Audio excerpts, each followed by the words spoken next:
against fascism, as the outlet that gave a voice to myriad workers' struggles and which articulated a wider politics of social transformation. And in the decades since, Tribune has continued and extended that legacy and acted as a mouthpiece for all different types of left movements, hence the name Tribune. But what it means to be a tribune has, of course, changed over those decades as the left itself has changed. Initially, I think there was little doubt that it meant being a representative of the organized labor movement, of the workers who were concentrated together on the factory floors and who built the entire world as a collective and were therefore empowered to rebuild the world in their own image, in the image of emancipation. But we know what happened to those emancipatory hopes. They were beaten back by the processes and the trends which have shaped our current era. Deindustrialization, globalization, privatization, state repression. These were the forces that destroyed the class experience in Britain that once nourished socialist hopes. Until then, by the time Tribune was relaunched in the year 2018, a new left had risen with a new social subject.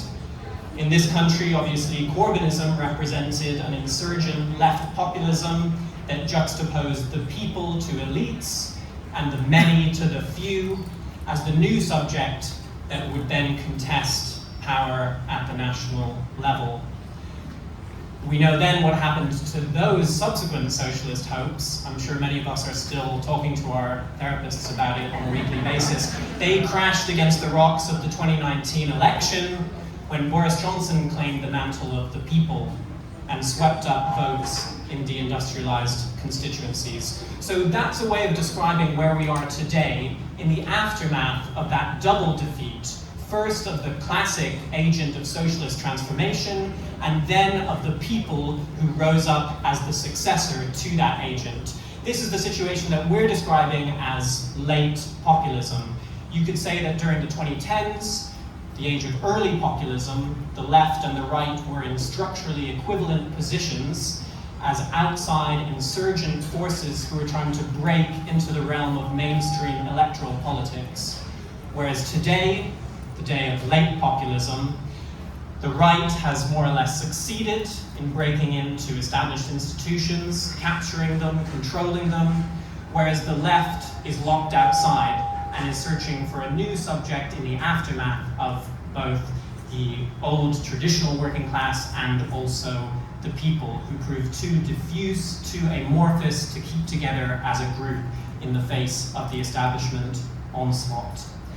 So that's the inspiration for this issue of Tribune, where we brought together an extraordinary lineup of contributors, not just in Britain, but far beyond its borders, to talk about the condition of the post-populist left in Spain, France, Germany, the post-communist states of Eastern Europe, and America, particularly Zoran Mamdani's New York City, where a new kind of populism with a new relationship to socialist organizing has been taking shape over the past 6 months.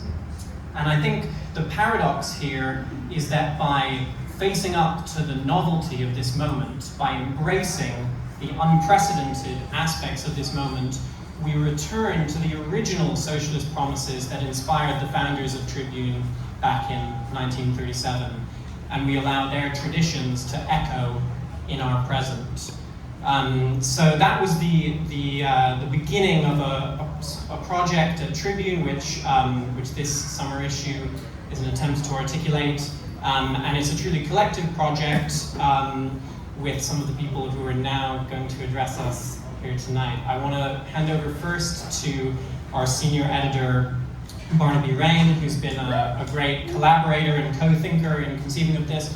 The lineup has changed slightly as Grace Blakely is ill and couldn't make it over from Cornwall. So we also have a member of the Tribune editorial advisory board, Salma Yaqub, who's a tireless agitator, organizer, campaigner, who's done incredible work recently at bringing together coalitions of left subjects, trying to forge a new left subject that can take on both the extreme center and the far right.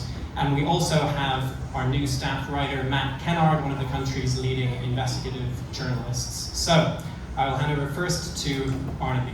Thank you.